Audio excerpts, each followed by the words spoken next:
Hey guys, back to my YouTube channel Sulici, dan di video kali ini aku mau sharing pengalamanku di Australia bekerja sebagai supervisor di sebuah meat factory.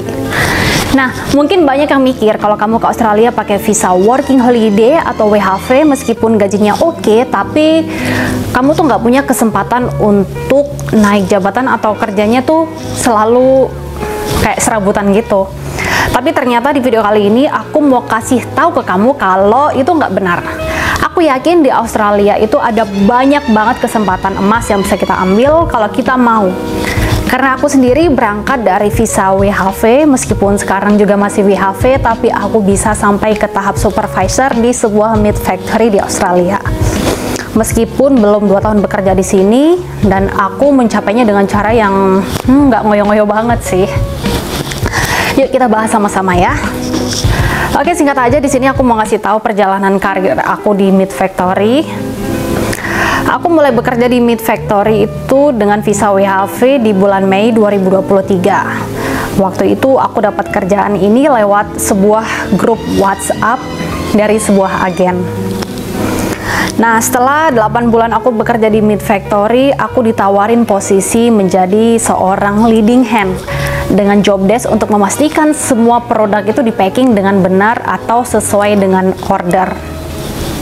Nah, sebetulnya gajinya tuh sama sih, aku bekerja sebagai karyawan biasa atau leading hand, cuman bedanya aku bisa dapat bonus sebesar $20 per harinya, belum termasuk pajak. Jadi dalam seminggu aku dapat bonus 1 juta.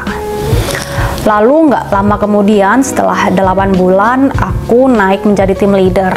Sebenarnya job desk-nya itu sama dengan leading hand, cuman kayak tanggung jawabnya dilebihin dikit lagi lah. Mungkin ini juga sebagai apresiasi dari tempat kerja aku karena aku bekerja dengan baik, makanya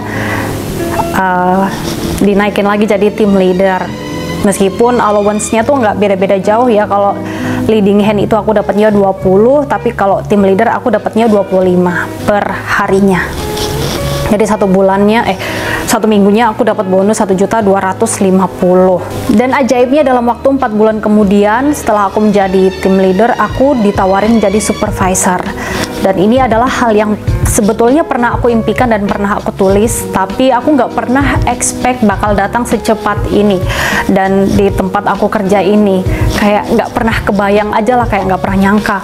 Dan sebagai supervisor aku masih melakukan pekerjaan yang sama tapi dengan tanggung jawab yang lebih lagi. Dan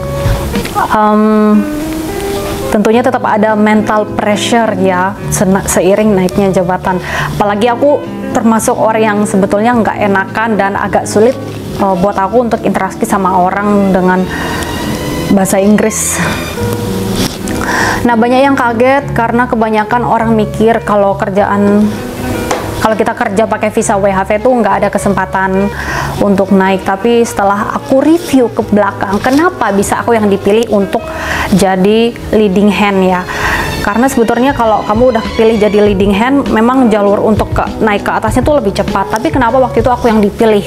Waktu itu padahal ada orang yang bekerjanya lebih lama daripada aku dan mungkin bisa dibilang lebih capable daripada aku. Nah, kenapa bisa aku yang dipilih? Nah, aku mereview kenapa aku yang dipilih itu. Yang pertama mungkin ada beberapa faktor. Yang pertama, aku beruntung. Aku merasa beruntung aja karena tempat kerja yang ternyata aku datangin secara random ini, yang awalnya aku datang hanya untuk mendapatkan visa untuk extend visa second year atau third year, ternyata bisa memberikan aku kesempatan. Dan aku juga merasa beruntung karena aku adalah orang yang selalu punya keinginan untuk growing up dimanapun itu berada.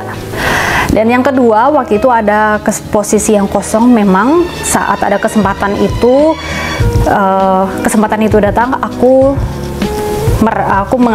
menyanggupin bahwa diriku tuh siap untuk melakukan tanggung jawab yang lebih besar, meskipun ya aku belum pernah melakukannya. Jadi aku ngerasa bisa atau nggak bisa, ya udahlah aku challenge diriku untuk mencoba. Yang ketiga yaitu aku selalu melakukan pekerjaanku sebaik mungkin. Jadi sekecil apapun pekerjaan itu aku berusaha sebaik mungkin aku lakukan, karena atasan itu juga bakal melihat bagaimana pola kerjanya si A, si B, si C, gimana kinerjanya setiap hari sampai. Ya sebenarnya aku nggak pernah nyangka ini sih tapi ternyata ini yang terjadi. Dan kemudian yang terakhir, yang keempat, dan menurut aku yang paling mustajab itu ya karena aku menerapkan law of attraction dalam hidupku.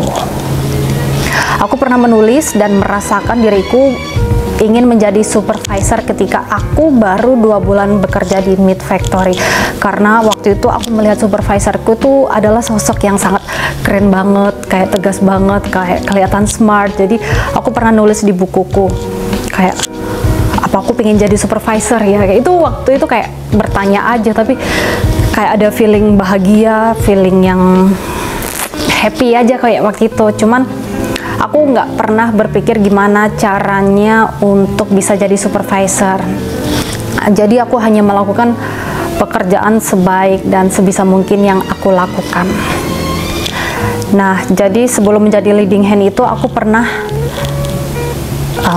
tapi sebelum menjadi leading hand itu aku pernah meniatkan diriku untuk resign atau pindah ke kota, karena jujur waktu itu aku melihat diriku kayak kok aku di sini stuck banget ya, di sini kayak nggak grow up, kayak nggak bisa berkembang. Aku tuh sempat ada perasaan iri sama teman-temanku yang bisa punya kehidupan di city karena kayak kelihatannya tuh glamor gitu. Tapi aku coba dulu sebelum aku resign waktu itu, aku mencoba untuk mengajukan diri kepada supervisorku untuk ingin leveling up diriku di tempat aku bekerja ini. Ya waktu itu aku nggak berharap lebih sih ya, kayak iseng-iseng aja, cuman usaha aja. Waktu itu berpikir kalaupun memang nggak ada tempatnya ya aku waktu itu bakalan cabut gitu. Nah, setelah aku bilang ke SPV ku kalau aku minta kesempatan untuk leveling up, ternyata beberapa minggu kemudian itu beberapa kemudian itu ya terjadilah aku ditawarin untuk menjadi leading hand. Ya kan sebenarnya rasanya caranya kayak nggak ngoyo-ngoyo banget ya kan, cuman karena ada dorongan di dalam jiwa, akhirnya ya udah terjadi aja, kayak hoki-hokian aja.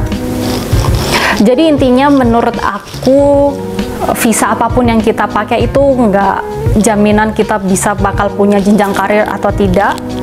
Dimanapun kita berada ya itu kembali lagi ke diri kita masing-masing, asal kita punya mindset yang positif, punya etos kerja yang bagus, dan siap untuk ambil tantangan, jalan selalu terbuka. Apalagi kita hidup di Australia, ada banyak banget kesempatan.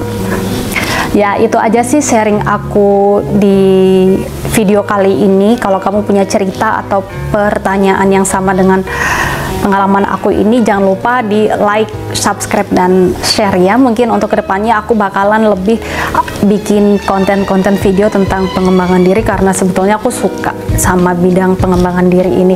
Cuman memang kemarin-kemarin aja kayak belum bisa ngatur waktu. Setelah bekerja itu selalu kayak ngerasa banyak pikiran aja. Oke, bye-bye, see ya di video berikutnya.